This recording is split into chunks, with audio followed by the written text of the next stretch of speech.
in the Grace Family, and we pray dumapo po ito lahat sa atin within the Life Giver Church. Amen? Sa lahat po ng satellite. Now, hallelujah. So, because it will bring you to consciousness that God's grace is unlimited, inexhaustible. Hindi po nauubos ang kagandahang loob ng Diyos. Naniniwala po ba kayong maganda ang kalooban ng Diyos sa inyo? Hallelujah. Nawa po, isipin yan.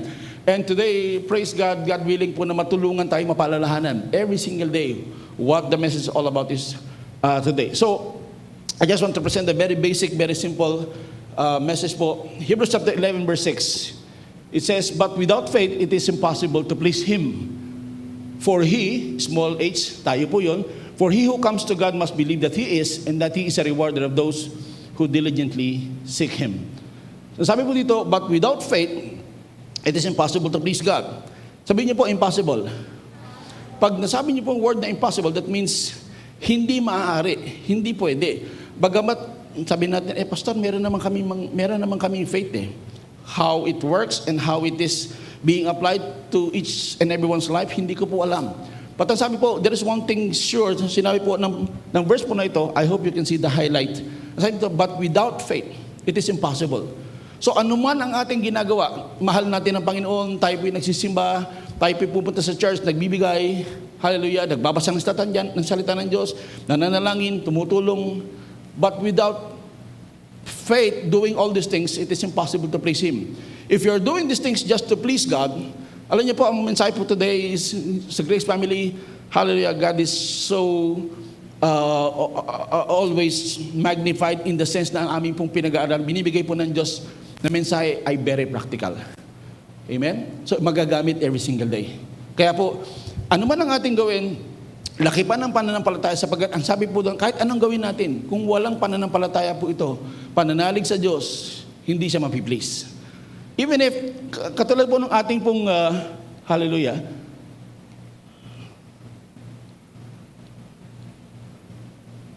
may lakad po ba kayo? Kasi nagmamadali po yung aking slides eh.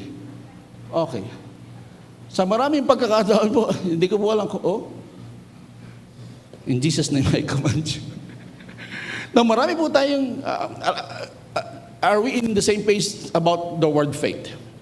Ang The Life Giver Church po ay founded by, lumaki po tayo sa Word of Faith circle, kaya po, maging ang ating salvation naman will be discussed. Ang ating pong kaligtasan ay nakabase sa, hindi po sa pananampalataya, sa grasya ng Diyos na ating pinaniwalaan.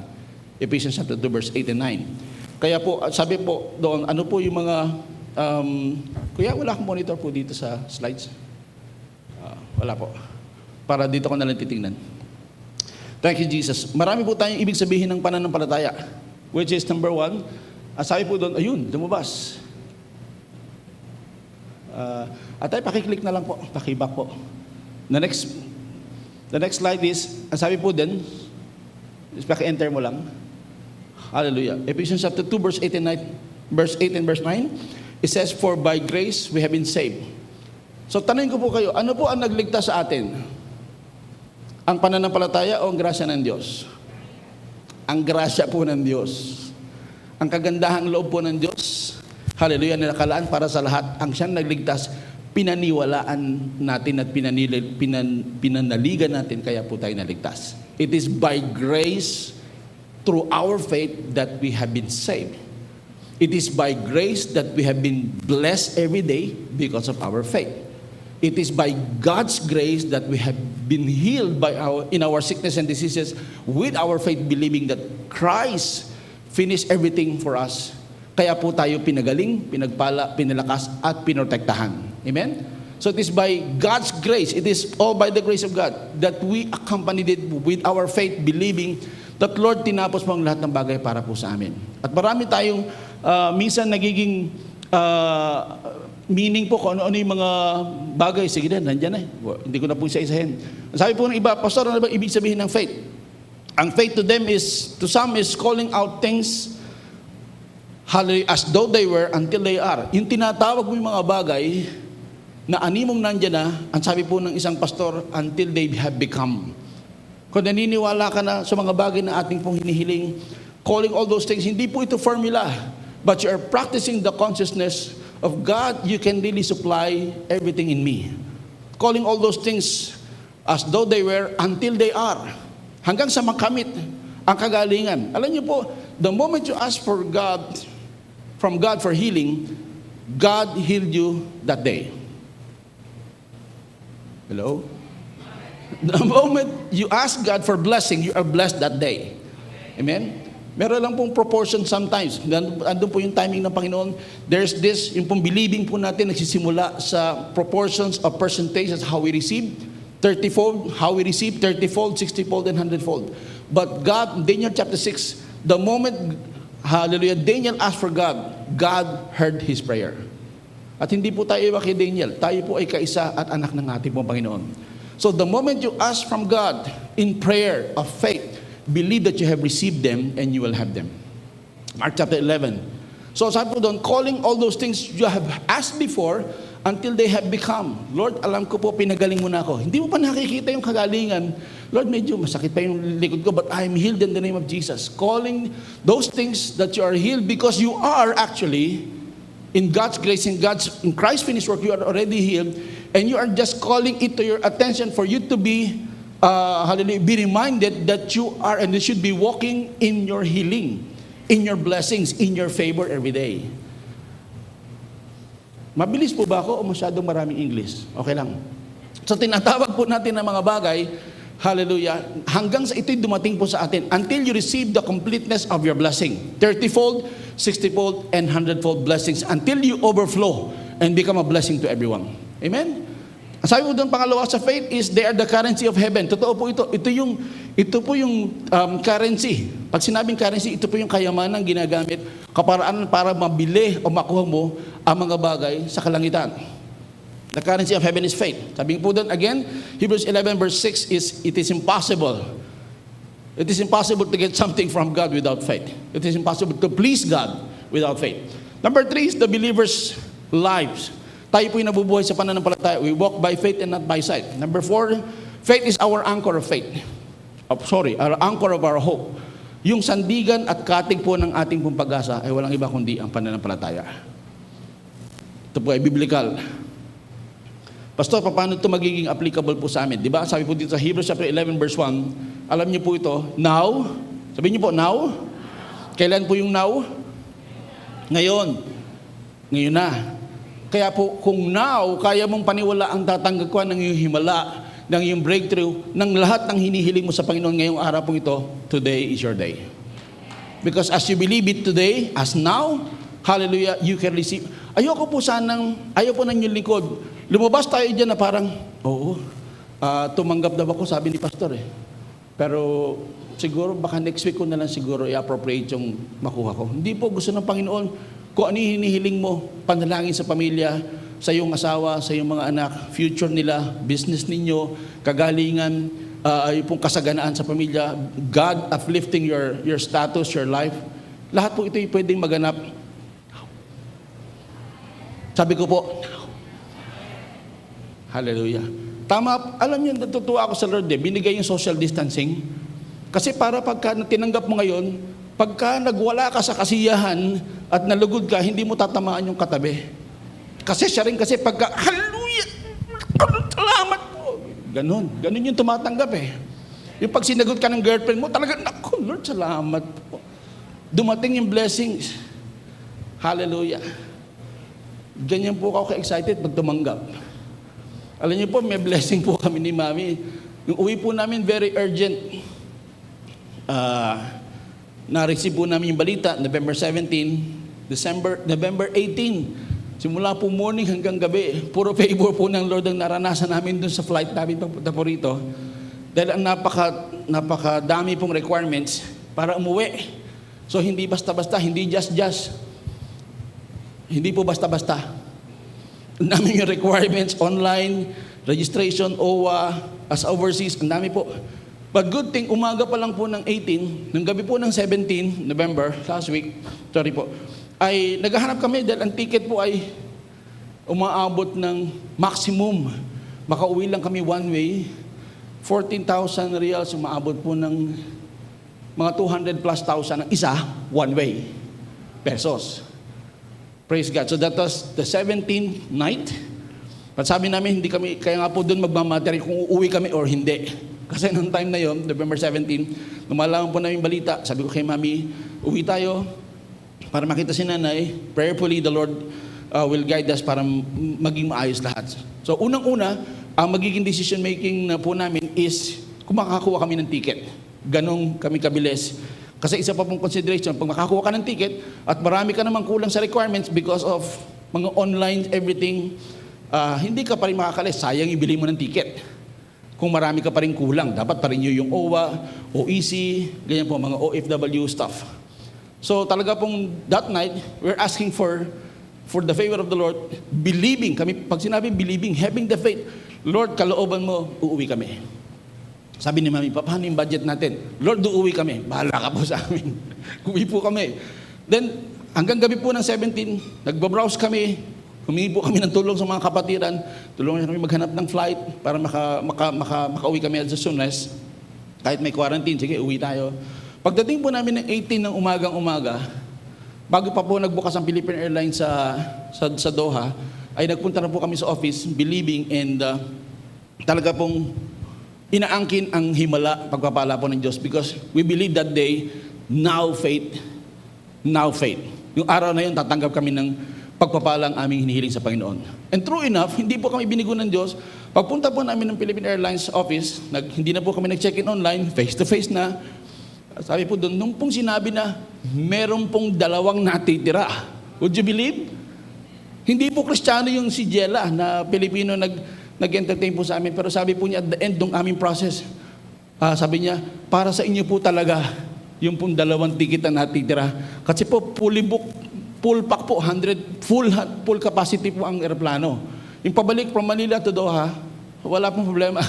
Ang mura nga po ng ticket 1,000 lang 1,000 against 14,000. Going to Manila, 14. Going back there, 1,000 lang. So ganun ko kahirap umuwi.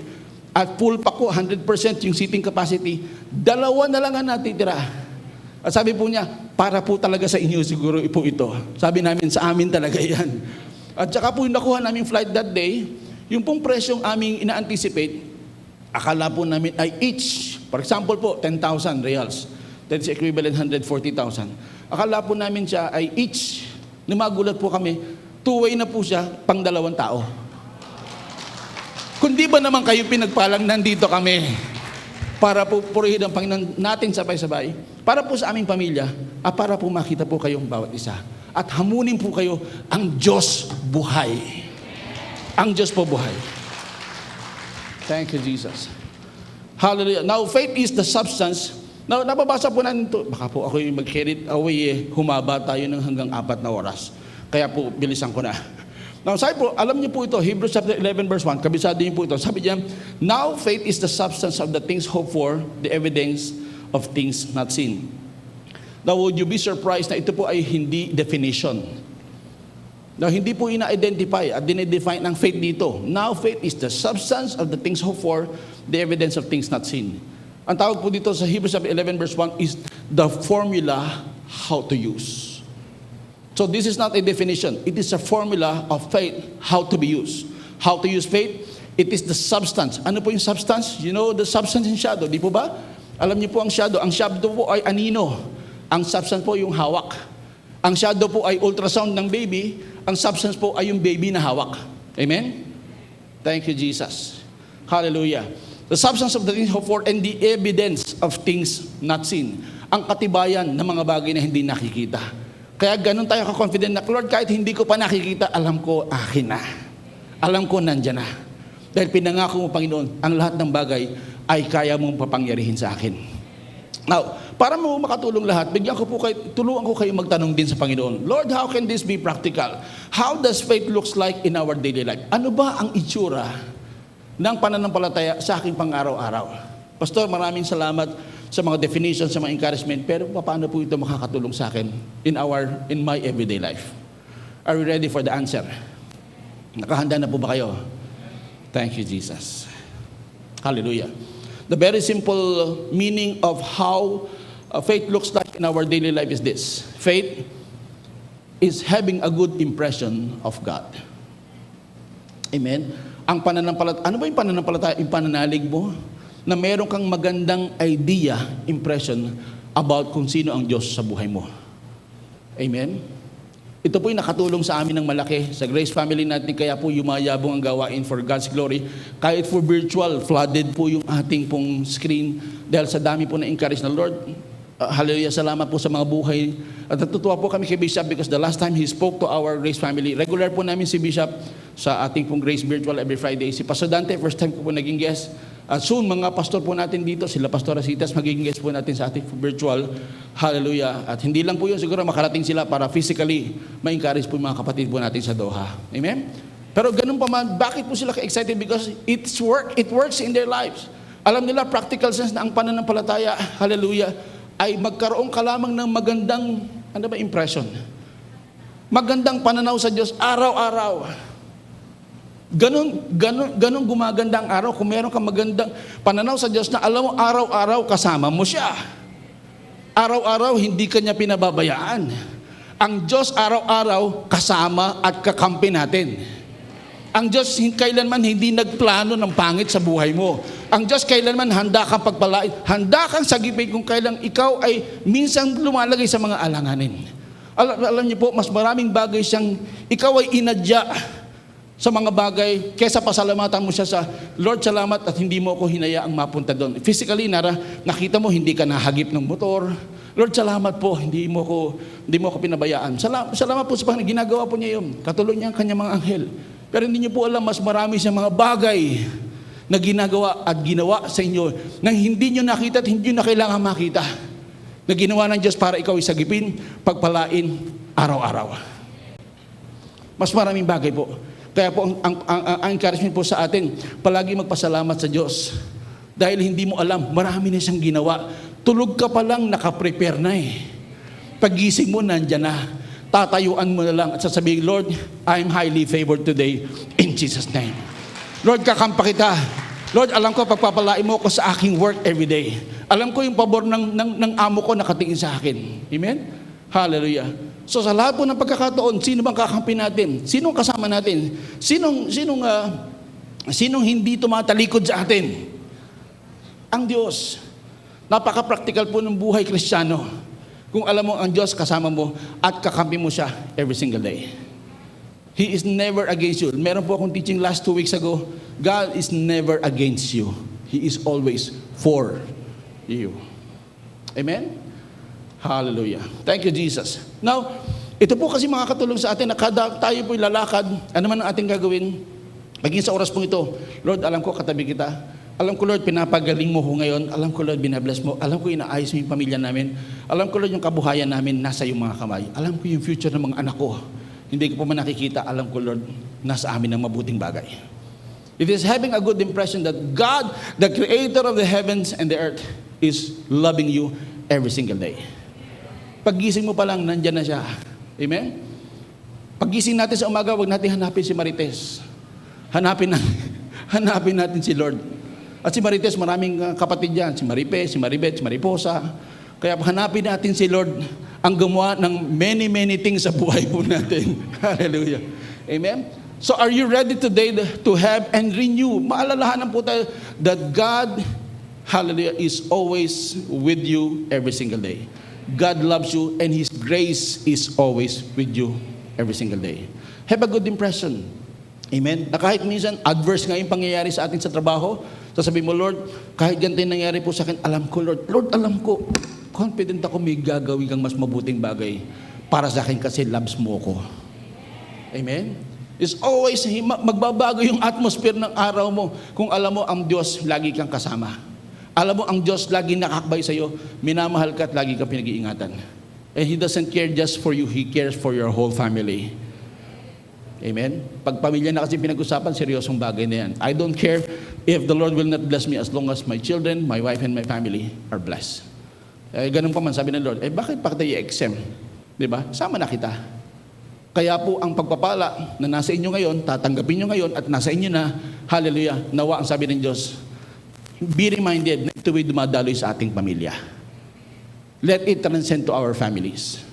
Kaya wag ka magkaroon ng pangit na impression to your day. Kahit nakikita mo adverse, naku, itong asawa ko, naku, itong mga anak ko, just confess, Lord, I know, napakabuti mo sa kanya, napakabuti mo sa aking mga anak. Iniingatan mo sila, at kailanman, Lord God, alam ko may maganda kang plano sa buhay ng pamilya namin. Don't lose hope. Have the good impression of God daily. At I tell you po, magbabago ang araw. From medyo hindi maganda to maganda. Because the Lord wants it your day to be completed, praising Him and glorifying Him. Amen? Thank you, Jesus. Now, kasi po ito po naging layunin po ni Apostle Paul sa kanya pong mga sulatin, sa kanya pong paggawa, na nais po niya ang lahat ng tao ibagbago po ng pananaw sa Diyos. Aayusin yung pangit na pananaw sa masungit, maramot na Diyos, sa mahabagin at, hallelujah, Diyos ng mapagpala. So, Paul is always into, yung campaign niya is magbago ang pananaw sa Diyos. Kaya po ang kanyang palaging admonition is, work is to always to testify the repentance towards God. Yung pong pagbabago ng pananaw sa Diyos. Hallelujah. Nais niya lahat kayo himukin. Baguhin natin ang ating pananaw. Ang repentance po dito ay hindi po yung remorseful, sorrowful, sorry. Hindi po. Ang repentance po ay pagbabago ng pananaw. Amen. Na dating hindi ka humahanga sa Diyos, ngayong umaga, pahahangain ka niya. Ako, I dare you and I challenge you. Alam ko po sa pagtayo ng inyong lingkod ngayong araw pong ito, I'm not boasting about my faith towards God. I don't have faith even. I just believe in a wonderful gracious God. Gusto ko pong hamunin kayo na ngayon pa lamang ngayong umaga, hindi kayo bibiguin ng Diyos. Never in the history, wala siyang history na nakalimutan niya ang inyong pangangailangan. Never in the history na siya'y nakalimot sa iyo. Tayo nakakalimot sa Kanya, pero ang Diyos hindi nakakalimot sa iyo. Ang pagsasabi po ng amin, naniniwala ka sa iyong puso, Lord, so be it unto me, I believe in Jesus' name. Tinatanggap mo yung mga bagay na para sa iyo. I cannot say amen for you. Punong-puno po ako ng amen. Because whenever I hear something from God, from my wife, from my children, from my co-workers, or from a churchmate, declaration to me a blessing, Pastor, you are blessed today. Amen. Amen. Kaya po pag may nagsabi ng isang magandang bagay, na yung magandang bagay na alam niyo naman galing sa Diyos, aminan niyo na, para sa inyo yun. Pag sinabi ng Diyos, pagpapalain ka ngayon, salamat po sa tatlo na nag-amen. So, mamaya po, in-expect ko, tatlo lang yung magsasayaw. Sila lang po yung tumanggap. Pero nais po ng Diyos, lahat po tayo. Whenever God says, hallelujah, God is taking care well of your family. Amen. Hindi Kanya pababayaan. That is having a good impression of who your God is. Lord, alam ko, medyo minsan hindi maganda yung nakikita ko, pero alam mo nangyayari sa buhay namin. At may plano kang maganda. May plano kang maganda. Hallelujah. Ang dami pong verse. Jeremiah 29:11, Romans chapter 8 verse 28, living verse for us, pamilya. All things. Pag sabihin yung all, walang bagay na nakakalusot sa paningin, sa pananaw ng Diyos. All things will, alam niyo po kagabi, yan yung aking contemplating to share today, Romans chapter 8 verse 28, because napakalalim po ng meaning. It will give you another definition of Romans chapter 8 verse 28. All things will work out together for your good. Lahat ng bagay. Pag sinabing lahat ng bagay, may maganda, may hindi maganang maganda, meron minsan animoy pangit na bagay. Pero lahat yan, kinukumpol. Meron pong word na ginamit po doon, yung synergy. Lahat yan, sinisinergize ng Panginoon. Para ang resulta nito, produkto nito, ay maging kapaki-pakinabang sa iyo at sa akin. If you believe God can turn it, these things for you, hallelujah. Dahil pagkatapos nun, alam mo, magkakaroon ka ng magandang impression sa Panginoon. Lord, salamat, nakakahanga talaga ang iyong gawa sa aming lahat. Amen? So, nais po at layunin po ni Pablo ay dalin ang lahat to repentance towards God. Magbago ng pananaw patungkol sa Diyos. Amen? Thank you, Jesus. At meron po kasi share, dalawang bagay, dalawang storya po for ilang, ano oras po ba kayo, by the way, sanay matapos? 10 before 11 po o 10 before 12? 10 o'clock. 9:15. 10 po tapos ako. 10 before 1. Okay. So sabi po ng Luke chapter 1 verse 11 and 12, the passage will say it, will define it for us. Ang ating pong topic for today is the faith, the having the good impression. So don't complicate faith. Don't complicate faith today. Faith is just having a good impression that your daddy God, your father God, loves you so much. Amen? That's it. That's it. Kung hindi kaya mong arokin ang lahat ng meaning ng faith, don't. Just have the good impression about God, then you will receive. Kasi po yung mga lahat ng tumanggap ng himala, lalo pa sa Old New Testament, hallelujah, sa larangan po ng pananampalataya, they themselves doesn't know that they have faith. They just have the good impression that Jesus Christ is good. God is good all the time. Amen? Now, sa istorya po ng kapanganakan ni John the Baptist and ni Jesus Christ, meron pong dalawang pangyayari at dalawang kaganapan na mag-identify po about how faith works. How faith works.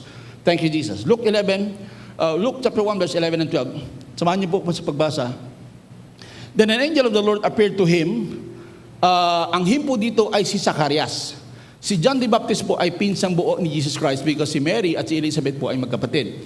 Si Elizabeth po ay may asawang pangalan po ay si Zacarias. So sila po mag-asawa ay sabihin po nating volunteer, sila po ay naglilingkod sa templo. At ang pinaka-most coveted, yung pinaka-gusto, nagkakaroon po sila ng turn ng paglilingkod kung ano yung ma-assign. Minsan, sabihin kay Pastor Hill, dito ka muna sa kitchen. Next week, dito ka sa hall, ikaw maglilinis. Next week, ikaw naman sa pagtuturo. Meron po silang cycle of service. And this, Elizabeth and Zacarias po ay elder po sa templo. At during that time, napunta po sa kanila yung most coveted function po sa templo, sa synagogue, sa templo, which is ang magsindi po ng incense. So maybe during the weekly po siguro yung kanilang palitan, kaya po the whole week that time, Zacarias was burning incense in the temple. Siya po in charge. At during that time, si Elizabeth po ay magko-conceive. As the story goes that the angel of the Lord appeared to him, to Zacarias, standing on the right of the altar of incense. So, si Zacarias nagsisindi ng incense at meron po sa right side, biglang nag-appear na anghel. Amen? Ang pangalan po niya ay si Gabriel. And when Zacarias saw him, he was troubled and fear fell upon him. Kayo din naman, di ba? Nagluluto kayo, biglang meron tatayong anghel dito. Anak, naka-ready ka na, yung blessing mo nasa labas. Palagi ko, nakagano ka, Lord, ikaw ba yan? So, siya po ay nabigla, siya po ay natakot. Fear fell upon him. At ang sabi po ng verse 13 and 14, but the angel said, don't be afraid, Zacarias. Whenever you hear the word, do not be afraid, hallelujah, don't be afraid, fear not, it is always synonymous to the angel of the Lord saying, or the Lord himself saying. Jesus Christ is always mentioning, don't be afraid, fear not, for I am with you. So the angel said, don't be afraid, Zacarias, God has heard your prayer.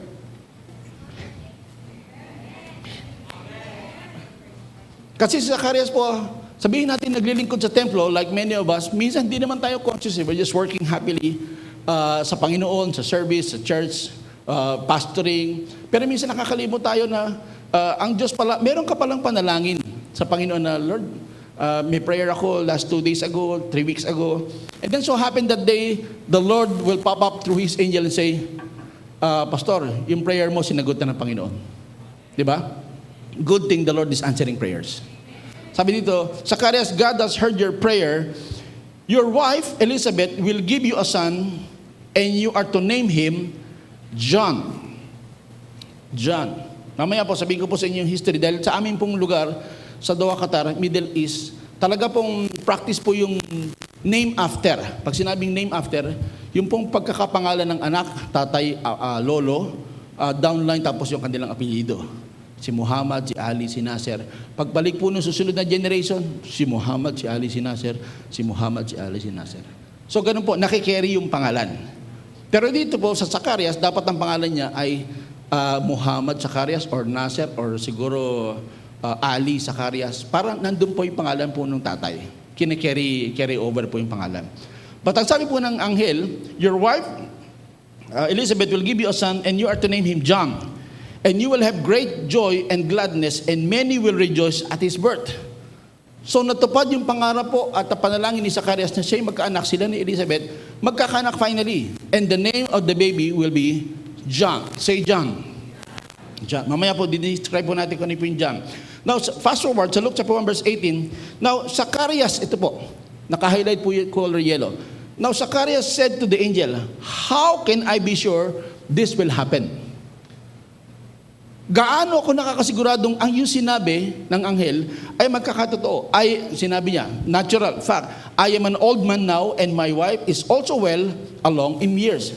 May edad na kami. Siguro sabi ng anghel, kung medyo pilosopo, ba't ka nag-pray na magka-baby? Diba? Kung hindi pala kayo nakahanda. Meron bang pagkakataon na ganun? Para bang, Lord, totoo ba mangyayari? Sabi ni Lord, di ba hiniling mo? Lord, matanda na ako. Bakit mo hiniling kung matanda ka na? Parang ganun. Kumbaga in the practical sense. But God knows everything. Sabi dito, now, pangit lang ang naging, sabihin po nating response ni Zacharias. Sabi niya, how can I be sure that these things will happen? Paano ko nakakasigurado na yung sinabi ay magkakatotoo? Again, the Lord heard his prayer. Amen? Ang tanong ni Zacharias, paano mangyayari? O totoo ba yung sinasabi mo? So in some colloquial term, hallelujah, ang tinanong po niya, how can I... Ate, paki-forward na lang. Sorry, back. Okay.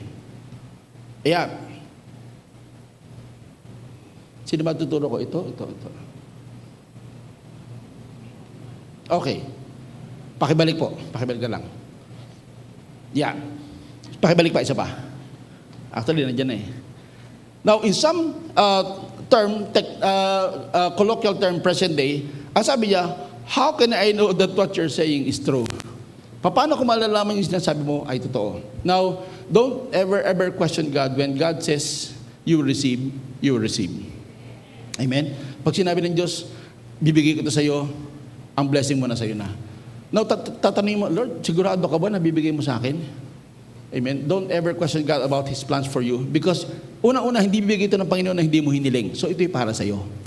So, alam niya, ito'y nakadesign para sa iyo. So, don't question God, Lord, how can I know that what you're saying is true? So, this implies one thing. Yun po yung sinabi natin, nakita natin, ate, paki-forward. Next is unbelief. Hindi siya niniwalang magkakatotoo yung kanyang panalangin, yung kanyang sagot.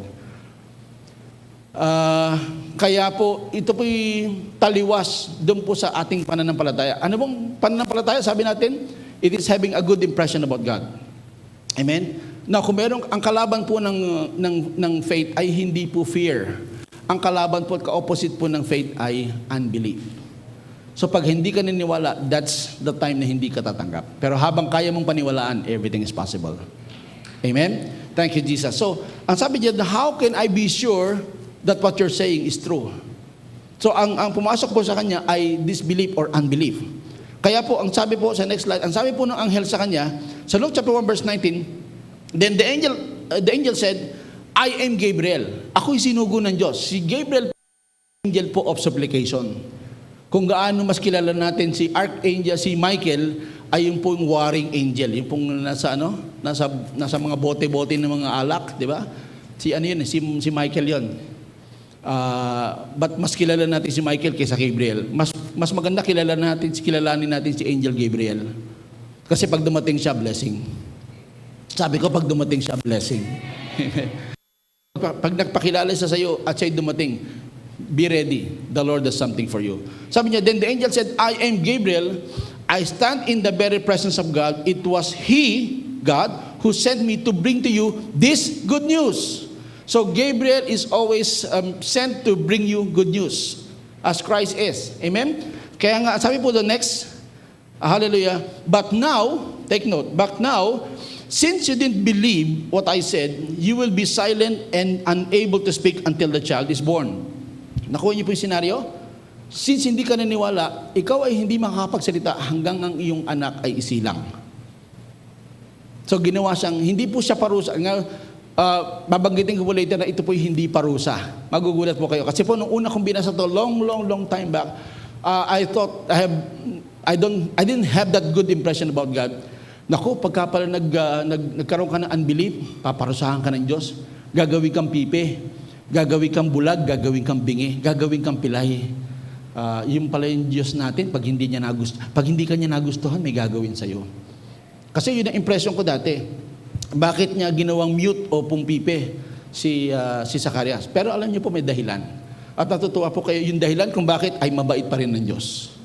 Thank you, Jesus. So, but now, since you didn't believe what I said, you will be silent and unable to speak until the child is born. For my words will certainly be fulfilled at the proper time. Alam niyo po kasi napakadelikado po at napakasensitive ng ating sinasabi. Di ba may kasabihan niya, kung hindi ka lang sasabi ng mga gandang bagay, better not. Huwag ka na magsalita. Amen? Wala naman si Marites dito, no?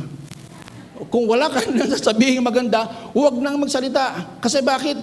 Alam niyo po, next verses, ate, Proverbs chapter 18 verse 21a, in New Living Translation says, the tongue can bring death or life. Totoo po yan. Nakakamatay at nakakasakit at nagbibigay din naman ng buhay, katulad ng ating pong pinapakinggan every single Sunday, na habang tayo pinakikinig ng mga mensahe nagbibigay ng buhay sa atin, grab it because it will bring you life. Hallelujah. But kung sa atin po meron tayong hindi na dapat sabihin, minsan ganun tayo. Alam mo nang makakasakit eh. Pero dahil sa bugso ng gandami na, hindi, kailangan kong sabihin eh. Hindi mo alam, sasabihin mo, makaka-endanger sa damdamin, sa plano, sa mood, o sa future ng tao na yun. So better not. Huwag na tayo masalita because death and life is in the power of tongue. May kapangyarihan po. Alam ko naman, alam nyo yan eh. Di po ba? Amen. So, kung wala rin lang tayong maganda sasabihin, better shut up.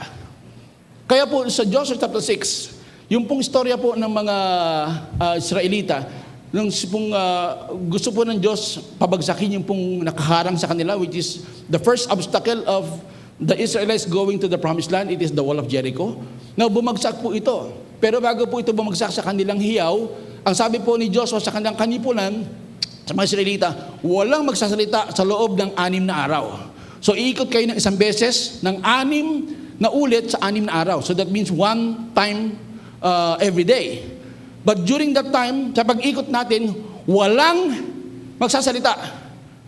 Kasi maaari kasing pagka hindi sinabi ito ni Joshua, yung mga tao umiikot nga, di ba, puro namang ngoy. Ano ba naman to? Para tayong engot dito, lalakad tayo ng lakad, babagsak ba to? Babagsak ba to? Hindi babagsak yan. Pag sinabi mo yun, makakahawa ka pa. Sabi ng isa, tahimik, oo nga ano Marites? Oo nga ano? Kaya ngayon, imbis na umikot yung conqueror, dahil sa salitang hindi naniniwala, malamang sa kanila bumagsak yung wall. But God didn't allow for them to speak. Joshua said, I think it's Joshua chapter 6 verse 10, never any word shall come out from your mouth. Umikot lang kayo, lakaran nyo ng pananampalataya, at sa 7 araw, sa 7 ikot ninyo, babagsak ang pader. And true enough, bumagsak po ang pader after they shouted at the 7th day upon instruction of Joshua from God. So kung hindi rin lang maganda, death and life is in the power of tongue, hallelujah, wag na nating sabihin. Amen? Andiyan po ba kayo? Thank you, Jesus. So 9:30 na, malapit na po matapos. Thank you, Jesus. So yun pala, do not shout, do not even talk. Joshua commanded, not a single word from any of you until I tell you to shout. Now, fast forward ko na po sa istorya. Alam niyo po istorya na si Zacarias po ay nanalangin, binigyan ng anak through Elizabeth. Pero dahil sabi niya, Lord, how can I be sure that what you're saying is true? So that means meron siyang unbelief. Sinamarize ko na lang po yung istorya na nung pong bago ipanganak at pagkapanganak po kay John the Baptist, si Zacarias po, hallelujah, ay still mute. Siya po ay pipi pa hanggang sa ipanganak po si John the Baptist. Pastor, sabi niyo nung pagkapanganak, sabi nung anghel pagkapanganak ni John the Baptist, makakapagsalita na siya. Hindi pa po. Lumipas pa ang 1 linggo, exactly 8 araw. Dedication po ni John the Baptist. So Zacarias was still mute. Hallelujah. At nung 8 araw po, dinala na po ni Elizabeth si John the Baptist po sa templo para po ihain, i-dedicate. At nagtanong po sila. At ang sabi po ng mga tao, siguro ang pangalan niyan si anak ni Zacarias. By the way, nung si Zacarias po ay mapipi, siguro po ilang buwan, siyam, hindi siya nakapagsalita. Akala po ng mga naglilingkod sa templo, siya po ay remorseful at siya po ay inclusive o para bagang isolated lang at talaga po parang matimtim ang kanyang panalangin sa Diyos sa pasasalamat. Kasi nga parang nagsiserve sila eh. Parang priest sila that time. So hindi nila pinansin na kung tutusin, ang totoong nangyari pala, si Zacarias po ay hindi makapagsalita. Dahil po saan? Sa unbelief. Are you with me? So dumating po si John the Baptist po ay iahain na or iaalay on the 8th day. At nagtanungan sila, nakita po nila si Elizabeth. Ay, si Elizabeth, siguro ang anak ng bata, ang pangalan po ng bata ay Zacarias. Dahil nagtatay niya ay si Zacarias. Di po ba? Now, sabi po ni Elizabeth, hindi. Nagkakamali kayo, ang pangalan ng anak ko ay John. Sabi nila, kasi dapat ang pangalan niya ay si Zacarias, named after his father. But Mary said no, Elizabeth said no. The name of my child is John. As God says, it is John. No, sabi nila, hindi kami niniwala. Pwede ba tanongin si Zacarias? Sabi po ni Zacarias, naku, paano ko tatanungin? Pipi nga ako. Andyan po ba kayo? Parang, sundan niyo na lang po ako. Sabi niya, paano ko sasabihin? So, hindi niya masabi dahil hindi nga siya makapagsalita. Alam niyo, ginawa niya, humingi siya ng isang sulatan, pwedeng sulatan, para to confirm. Maubos na yung mga haka-haka na dapat ang pangalan. At anticipated nila ang sasabihin, ang susulat ni Zacarias ay Zacarias. Pero ang sinulat niya ay John. Hallelujah. Nag-ask po siya ng isang tablet or table, parang tablet po na sulatan. At ang sinulat po niya ay pangalan po ni John, na kinagulat ng lahat dahil akala nila ang pangalan po ng bata ay Zacarias. But the name John is, oh my God. Hindi po, ang ibig sabihin ng John ay oh my God. Ang meaning po ng John ay hinati po sa dalawa. Ang John po ay Yohanan in Hebrew. The name of God, hallelujah, and Hanan is grace. So actually the name John is actually the grace of God. So if you happen to be naming your child, name him after John, the grace of God. Amen? Yung pong katotohanan. Yohanan. Yo as in Yahweh, Yeshua, and then Hanan means grace. The name of God, Jehovah, amen, and Hanan means grace. So the name of God, the name of the child is Yohanan. And then afterwards, na naisulat po ito ni Zacarias, then his mouth was open and loosened, at doon po nagbigay siya ng pasasalamat. Now, hindi na siya nagbibigay ng pangit na salita. Ang lahat po na sinabi niya, after the time, I puro praises towards God because siguro dala na, no? 9 na buwan ka mang hindi makapagsalita. Siguro naman, ang lalabas una sa bibig mo ay pasasalamat sa Diyos. Lord, salamat nakapagsalita na ako. Salamat sa anak ko. Lord, salamat ninig mo yung aking panalangin. Lord, salamat po yung panalangin ng mag-asawa, magkaroon kami ng anak. Eto na. And I praise you, Lord, and I thank you in Jesus' name. Amen. I will shut my mouth again. Amen. So, ang lumabas po sa kanya after na ma-release niya at masulat po yung pangalang the grace of God, yung kanyang curse, yung kanyang pagiging mute po ay nawala. And all came out from him as but praises to God. Alam niyo po kung bakit? Again, hindi po siya pinarusahan ng Diyos. Alam niyo po ang ginawa po ng Panginoon sa kanya? Ininhibit na marinig ni John the Baptist yung pong salita further ng kanyang ama na hindi naniniwalang ang Diyos ang gumawa ng himala. Nakuha niyo po. Hindi po siya ginawang pipi para parusahan. Ininhibit lang po ng Panginoon na wag na siyang further magsalita ng pangit na bagay kontra dun sa plano at panukala ng Diyos sa kanilang pamilya. Hanggang sa lumabas yung bata at naging pagpapala si John the Baptist. Di ba ganun tayo, ng mga buntis yung mga asawa natin? Pag medyo gusto nga natin kausapin, baby, ilang taong ka na dyan? Ilang buwan ka na dyan? Paglabas mo, magugulat ka, ang pogi-pogi ng daddy mo. Tapos inaawitan natin. Kasi gusto natin yung bata, naniniwala tayo, nakakarinig sila. Habang nade-develop yung organs nila, yung pong kanilang hearing, nasiselyuhan natin ng magandang bagay na marinig ng bata habang siya'y nasa sinapupunan. Hindi po ba? Yung ba mga asawa nyo, hindi sinabi sa inyo yun, nang buntis kayo? Parang hindi kayo naniniwala eh. Basta wala siya dito palagi. Naniniwala po tayo na lahat ng marinig ng bata ay na-absorb. Kaya po, sabi ng Diyos, kesa marinig yung pangit na bagay kay Zacarias. Hanggang sa lumabas si Zacarias. Si John the Baptist. Amen? Thank you, Jesus. So that's unbelief. Now we go to the second story of the same chapter. Ito po patungkol po sa pinsan ni John the Baptist, which is ang Lord Jesus Christ. So, alam niyo po yung story na ni John the Baptist, ni Zacarias. Para pag tinanong kayo sa school, alam niyo na sasabihin niyo, children, you know about the story of Zacarias? Yes, ma'am.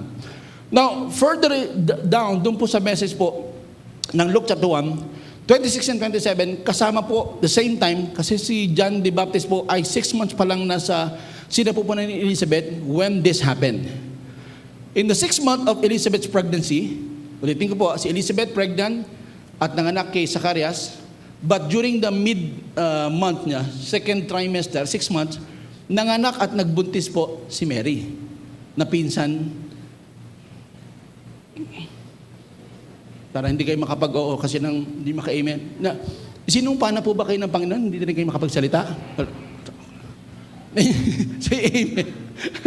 So on the 6th month of Elizabeth's pregnancy, God sent an angel, Gabriel, to Nazareth in a village in Galilee to a virgin named Mary.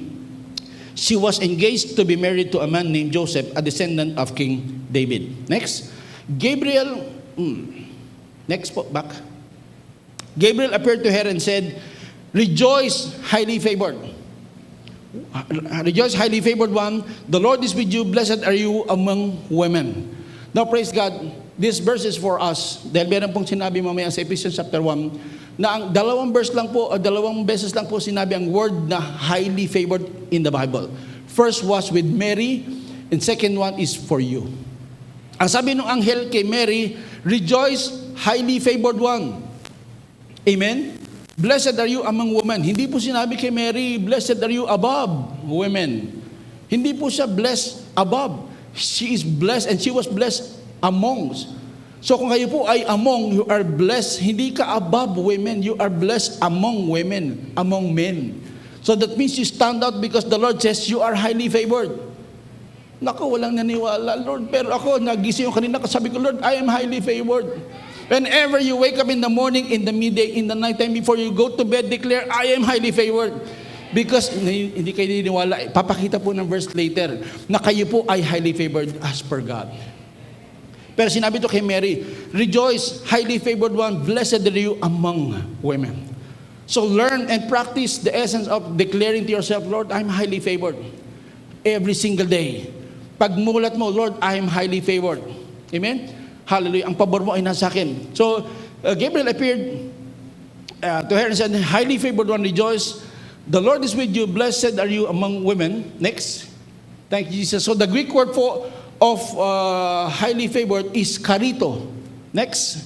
Karito means from the word grace, charis. Next. Ang meaning for highly favored. Next, kuya. Pinakita po sa Ephesians chapter, nawala ulit po yung ko dito. Ang sabi po dyan sa Ephesians chapter 1 verse 6, "I believe to the praise of the glory of His grace, by which He made us accepted in the beloved." Now, yung the word accepted dyan ay, click next kuya, this is highly favored. So, you are highly favored in the beloved. Who is the beloved? Jesus Christ. So, you are highly favored in Christ. Sabihin niyo po, I am highly favored in Christ. Nung pong wala po tayo kay Christ, yung pabor natin, natural favor yon. Pogi ka, mabait ka, talented ka sa office. But when you come into Christ and you are now in Christ, another message altogether. The meaning of word in is ensphere, soak, permeated. Na ikaw ay na kay Kristo, si Kristo bumabalot sa katauhan mo. When you are in Christ, the Lord says you are highly favored. Are you in Christ? Then you are highly favored. Tandaan niyo po yung sinasabi niyo, amen ha? Isipin niyo na yung blessings, Lord, nag-amin ako kanina na highly favored ako. Yes, I am highly favored. I-recall niyo po that God promised you that you're highly favored because you are. Now, sabi po dyan, when she saw him, the angel, she was troubled at his saying and considered what manner of greeting this was. So nagtaka si Mary, bakit ako dinalaw ng hell? Then the angel said to her, "Do not be afraid, Mary, for you have found favor with God." Thank you, Lord. Next verse. Luke 1:31 says, "And behold," ito na po yung promise. Nagtataka siya kung bakit siya dinalaw ng hell. "And behold, you will conceive and give birth to a son, and shall call his name Jesus." Amen. Next verse. "He will be very great and will be called the Son of the Most High. The Lord God will give him to the throne of his ancestor David, and he will reign over Israel forever, and his kingdom will never end." Next. Then Mary asked the angel, "But how can this happen? I am a virgin." Amen? Ang unang tanong po ni Zacarias, paano ko malalaman na yung sinabi kay Angel Gabriel ay totoo? Now, ang sinabi po ni Mary iba, paano paano ito mangyayari sa akin samantalang ako ay birhen? So si Mary po, ito po yung kaibahan. Si Zacarias hindi naniwalang matutupad yung pong pangako. Si Mary po, naniwala. Ang tanong niya lang, paano ito magaganap? Can you see the difference? Can you see now how faith works? Can you see now how your faith will work in your life? Unang-una, hindi mo tatanggihan, Lord, kaya mo ba itong gawin sa akin? That's unbelief. Because God says He's not just able, He is willing. Amen? At dapat ang tanong, Lord, paano ito mangyayari sa akin samantalang ako'y birhen? So it isn't a question of, is God willing and able? Yes, He is. Minsan nag-wonder ka lang, Lord, paano mangyayari? Paano ako mapopromote? Hindi pa ako nagtatrabaho. Sabi ng Lord, maghanap ka ng trabaho. Para pagka nakahanap ka ng trabaho, mapopromote ka. Amen?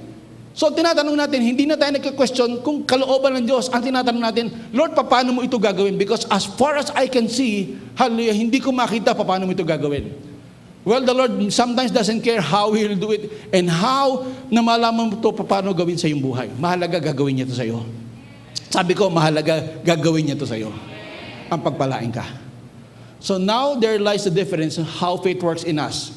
We are not questioning how God, are you able to do it for me? Just declare in yourself, Lord, alam ko gagawin mo ito sa akin. Minsan ang tanong natin, Lord, paano? Sabi ni Maria, Lord, ako po ay virgin. So Mary did not doubt the angel of God. She just want to know how God will do it. And she's just asking the method kung paano ito mangyayari. Thank you, Jesus. Ang bilis. Again. And the angel said, the Holy Spirit will come upon you, and the power of the Most High will overshadow you. So the baby to be born will be holy, and he will be called the Son of God. Hallelujah. Bukod sa nagja-jump po ay mabilis. Ang sabi po ng next verse, Luke chapter 1 verse 37, I believe, for with God, nothing will be impossible. Kung tinatanong po natin ang kaparaanan ng Diyos, huwag tayong mag-doubt. Mahalaga sinabi po ng Panginoon, for with God, for your God, nothing is impossible. Sa Diyos, walang imposible. Next. Thank you, Jesus. Then Mary said, behold, the maidservant of the Lord. Ito po ang tugon, a response ni Mary. Then Mary said, behold, the maidservant of the Lord, let it be to me according to your word. And the angel departed from her. Kaya, pakipix ulit. Praise God. So sabi po ni Mary, let it be to me according to your word. Mangyari nawa ang iyong sinabi para sa akin.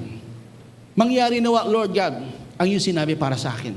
It is God who promised her and God who is promising you, let it be according to His word, not to your performance, to your attitude, to your membership in the church. It is according to God's will and word in your life.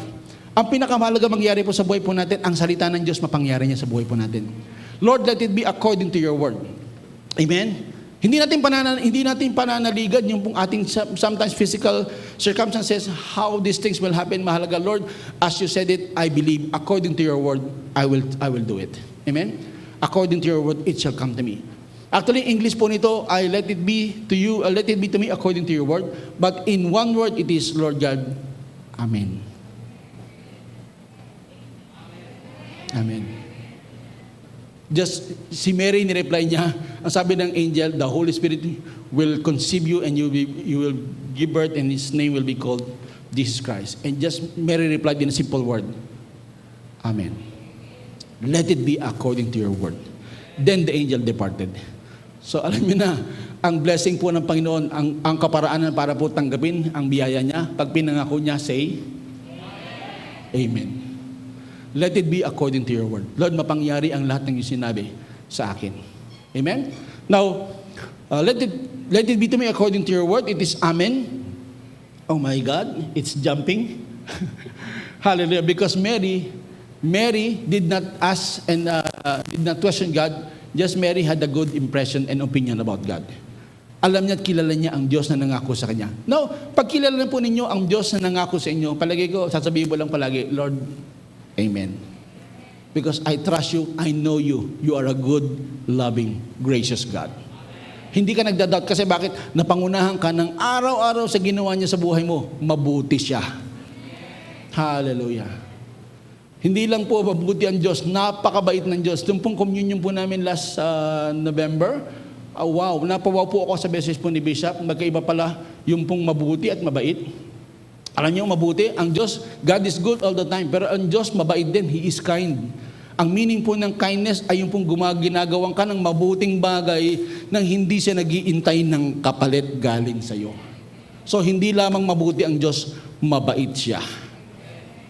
Pagkaganto ang Diyos mo, siguro wala kang sasabihin, Lord, Amen, Amen, Amen.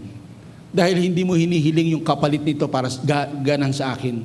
Ang hinihiling mo lamang ay umayon kami sa iyong kalooban. Mapangyari nawa ang iyong kalooban para sa amin. Amen? Thank you, Jesus. Next. Now, ang faith po sa Greek is New Testament is pistis, but in the Hebrew, Old Testament po, ang Hebrew word po ng faith ay magugulat kayo, Amen. Kaya po sa Genesis, next, Genesis chapter 15 verse 6, nung sinabi po ni Abraham believed God and it was accounted for him as righteousness. Actually, Abraham said, Amen. And Abraham, Amen in the Lord, and he accounted to him as righteousness. Kaya po tayo nandito because, matuwa po kayo, si Amang Abraham nagsalita ng Amen, kaya po tayong lahat ay nandito. Siya naging ama ng lahat ng lahi, kaya po tayo nabiyayaan hanggang ngayon plano ng Diyos makarinig ng kanyang grasya. I'm done with the conclusion. Next, and then next. Hallelujah. 2 Corinthians, I'll just be leaving you with two passages today. 2 Corinthians chapter 1 verse 20. For all, sabi niyo po all the promises of God, hallelujah, of God in Christ. Are you in Christ? So all the promise, actually, sabi nga po, madalas sinasabi ni Bishop, hindi na nga po ito promises. They are all fulfilled. Kaganapan na po ito, manifestation na lang ang iniintay. For all the promises of God for you, just say amen because it's already accomplished. Of God in Christ are yes, and in Him, amen, to the glory of God through us. When God gives you the blessing, it is for His glory, but the blessing is for you. Kaluwalhatian niya na makitang tumatanggap ka ng pagpapala galing sa Kanya. The blessing is for you, but the glory goes to Him. So hindi mo aangkinin, Lord, ang bait ko kasi, ang galing ko kasi, ang bogi ko kaya. No.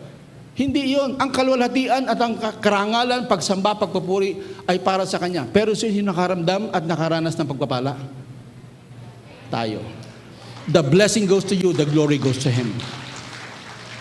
Kaya nga po pag sinabing, praise God, napakagandang lalaki mo, Pastor Teng. Glory to God.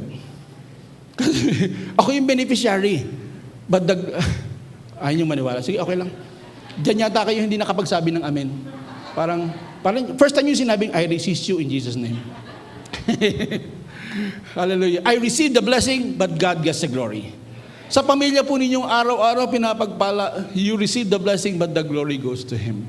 God delights in the prosperity, hallelujah, of His people. Nais ng Diyos maranasan ng inyong pamilya ang umaapaw, masaganang pagpapala at mga hiling ninyo sa Kanya. Because when God grants you your wishes and your prayers, hallelujah, the glory goes to Him. The glory goes to Him. But you receive the blessing. Amen. Thank you, Jesus. Romans chapter 10 verse 11. Last po, for the scripture says, whoever, what? Whoever believes in Him will not be put to shame. Sino mang manampalataya sa Kanya, manalig sa Kanya, kailanman hindi mapapahiya. Kaya ganun ako kabold mag-challenge sa inyo because never akong hiniya ng Diyos sa Kanyang salita, sa Kanyang pangako para po sa ating lahat. Because we have proven that and still God is proving He is faithful, He is loving, He is gracious. Hallelujah, umaapaw. Amen? Thank you, Jesus. Kaya po, hallelujah.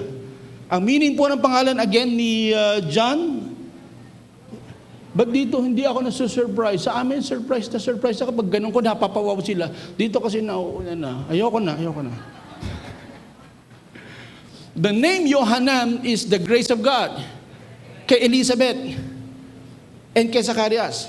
Pero alam niyo po, dumating kay Mary at saka kay Joseph is the God of all grace. His name, nawala naman ngayon. So hindi kayo na-surprise. His name is Yeshua. Jesus means the God of all grace. So hindi lamang dumating sa inyo ang pabor ng Diyos, ang Diyos na punong-puno ng kasaganaan, pabor, nasa inyo ngayon. Amen? Thank you, Jesus. Hallelujah. And this, by this, we end up saying it is all by the unlimited graciousness. So have a good opinion of God because He will not and He will never fail you. May the Lord add blessing to to the message today, and I hope, panalangin po namin, maranasan po ninyong umaapaw na pagpapala ng Diyos sapagkat kailanman, never, take us as an example, hindi po kami nagmamayabang, but take us, we can boldly say that never God put us into shame. Ibig sabihin, lahat ng pinaniwalaan namin, pinanampalatayan na namin ang Diyos. Napaka-proven. Kung meron kang dapat na sandigan dito sa mundo, wag na yung mga bagay na nakikita. Yung mga pangako niyang hindi nakikita sapagkat ang lahat na ito ay nagkakatotoo. Lalo pat pangako at mga hiniling mo, galing sa Kanya, para sa iyong pamilya, para sa iyo. Alam ko naman, hindi ka naman hihiling ng pangit na bagay eh. Yun ang gusto niya eh, hindi ka humihiling ng hindi niya kalooban. Ang hinihiling mo ay lagi nasa Kanyang kalooban. Kaya alam ko for sure, 200%, the Lord will never fail you. Pangalawa, wala siyang history. Amen. I hope today you've been encouraged by the word. So what is faith? Faith is just simple, have a good opinion of God every single day. Paglabas mo pa lamang dyan, Lord, salamat, punong-puno ako ng pabor. At kailanman, yung opinion ko sa iyo, hindi na magbabago. Napakabait mo, napaka mabuti mo sa buhay namin at sa buhay ko. And by this, you will walk really in success and victory because carrying along and having along God on your side, who never leaves you nor forsake you, you will conquer everything and you will be victorious. All through by His grace. In Jesus' name. Pagpalain po ang Panginoon sa Kanyang salita. Shall we just pray? Father God, hallelujah. In Jesus' name, nagpapasalamat kay Panginoon sa pagkakataon kami po ay napatatag muli ng iyong salita. Ito po'y pangako mo, Panginoon, at never namin ito pinagdudahan sapagkat naniniwala kami sa Diyos na nangako sa amin, Panginoon. Kailanman ay hindi kami binago, hindi kami pinustrate, at hindi kami iniwan at pinabayaan. Lord, today we discovered that faith is just very simple, having a good impression about you. And what is a good impression? Lord, kami naniniwala araw-araw, minahamahal mo kami. Araw-araw kasama ka namin, Panginoon. Araw-araw hindi mo kami pinabayaan. Lord, kailanman, araw-araw hindi mo kami pinagkukulang. Araw-araw pinag-iingatan mo ang aking asawa, ang aking mga anak sa pagpasok sa eskwela, ang aking mga anak na tatrabaho, Panginoon. Ang supply namin ay galing po, Panginoon, sa iyo. Lord, having all this good impression, Lord, alam ko yung kagalingan ko, nandyan na, I will be receiving it shortly because I have faith today na kaya mo akong pagalingin. At ngayon, Lord, ngayon pa lang, tinatanggap ko na yung kagalingan, tinatanggap ko na yung himula, tinatanggap ko na yung pagpapalang na galing sa iyo sapagkat, Lord God, hindi kita nililimitahan. Unang-una, ang grasya mo, O Diyos, ay walang limit. Pangalawa, ang kabaitan mo, O Diyos, ay hindi nagmamaliw. So, Father God, today, allow us, Lord God, to start off another week of being blessed because every day we will walk on by faith, having a good impression na kada kami hahawak anumang bagay, kada kami tatapak sa kung saan, ano man ang aming sabihin, magbibigay ng kalwalhatian, Panginoon, sa iyo. Ngunit ang pagpapala nito ay babalik sa amin. Thank you, Jesus. Lord God, we thank you, Lord God, how this simple faith is, and we believe it is all because we are in Christ Jesus. So, Father God, we thank you and we bless you and we love you, Panginoon. Hindi ko man mapanalangin na lahat ng panangangailangan sa araw pong ito. Lord, I know and I believe, Lord God, they themselves today, they can believe because even so right now, they are having a good impression about you. Lord, patawarin kami sa mga pangit na kaisipan natin na hindi kami humahanga, Panginoon, sa iyo. Hindi kami naniniwala na kaya mo itong gawin. Lord, pero ngayon pa lamang naniniwala kami, Lord God, having a good impression, tamang pananaw at maayos na pananaw para po sa aming lahat ngayon. Lord God, alam po namin, hallelujah, ikaw, O Diyos, kailanman, pinagtitiwalaan namin at nagbabago ang aming pananaw sa iyo ngayon, hallelujah, sa mabuting kaparaanan. Salamat po, mahal mo kami, O Diyos, mahal na mahal mo kami, Panginoon, at kailanman ang grasya mo ay hindi mo pinagdamot at pinagkait sa amin. So, Father God, salamat po sa araw pong ito. We just want to thank you, Lord God, and we praise you for all these things. Hallelujah. Pastor Dante, can you sing this song earlier? Hallelujah. Tayo pong natin tumayo sandali. Panalangin po natin. Ano yung chorus natin? Sige.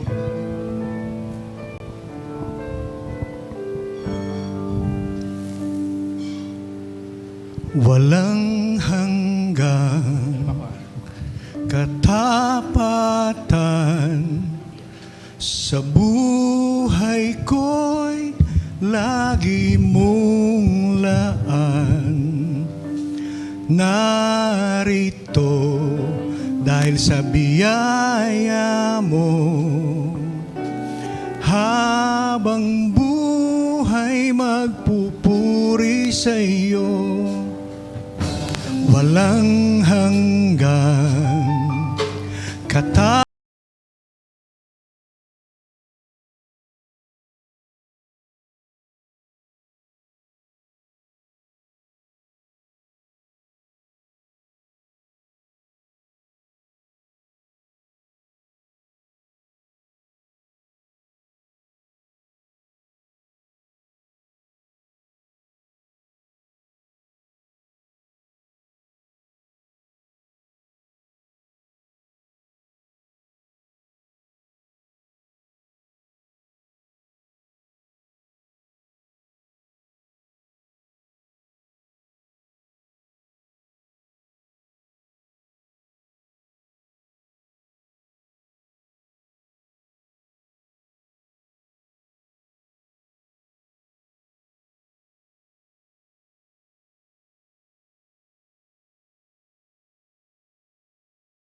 Itatanghal sa aking tinig, itatanghal sa buhay ko'y tanging ikaw, O Diyos.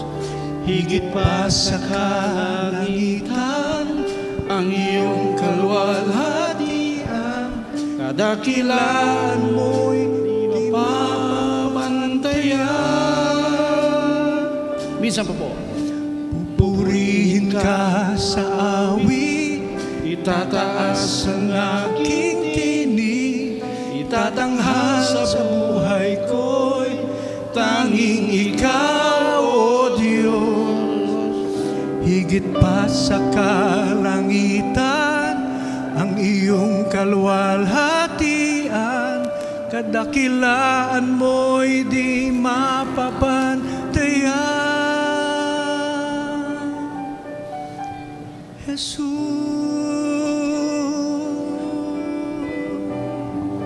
Hallelujah.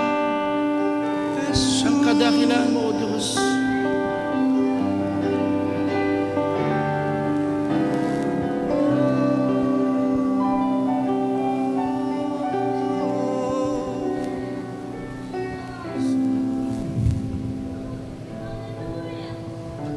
Thank you, Jesus. Pupurihin ka ng aming labi, itataas ang iyong kaluwalhatian. Naniniwala kami, Panginoon, kulang ang aming salita, aming buhay para pasalamatan ka. Lord, today we are not making ourselves just a blessing conscious. We are making ourselves today Jesus conscious, God conscious, grace conscious, supply conscious. Hallelujah. Because we are today, we are standing, we are, as you promised, Lord God, to us. We are blessed. We are declaring, Lord God, we can start today, we can declare we are highly favored every single day of our lives. Amen. We may not know it, Lord God. Lord, let this message become an awareness, Lord God, that we are your beloved children. We are accepted in Christ Jesus. We are accepted. We are highly favored in Jesus Christ. We thank you, Lord God, because hindi po namin ito minerit. Ito po'y galing sa yung napakayamang habag. Hallelujah. At grasya sa buhay po namin. And Lord, we thank you because all the blessings, the glory goes to you. Wala pong ibang nararapat ng papuri, pasasalamat at pagdakila. Ito lamang ibabalik sa pinakamataas, pinakamatamis, pinakamakapangyarihang pangalan. Hallelujah, na aming alam. Ito'y walang iba kundi sa pangalan ng Ama, sa pangalan ni Kristo Jesus na aming Diyos, maging sa pakikipisan at pangalan ng Banal na Espiritu. Salamat na kilang Diyos. Ito po ang aming deklarasyon sa araw pong ito. Ito po ang aming pagtanggap sa araw pong ito. Ito po ang aming celebration today, Lord God. That we are highly favored and now today, beginning, we are having a good impression of our Heavenly God, Heavenly Father. Thank you, Jesus. And church, be ready because as you believe, the faith is now. Good news is, faith is now. Ang mabuting balita po, ang pananampalataya ay ngayon. So ngayon pa lamang, declare, Lord, I am highly favored. I am ready to receive your blessing, Lord God. Let it flow. I welcome the blessings. I welcome the provisions. I welcome the good relationship in our families. I welcome, Lord God, ang pag-alip mo ng aming pong level ng pamumuhay. Lord God, I welcome all the good things and I resist all the negative ones. Let it be thrown away in our families because I will declare today my family starting right now is blessed and also highly favored in Christ. In Christ. Thank you, Jesus. Purihin po natin sa pasalamatan. Sa araw pong itaas ang kanyang pangalan. Pupurihin ka.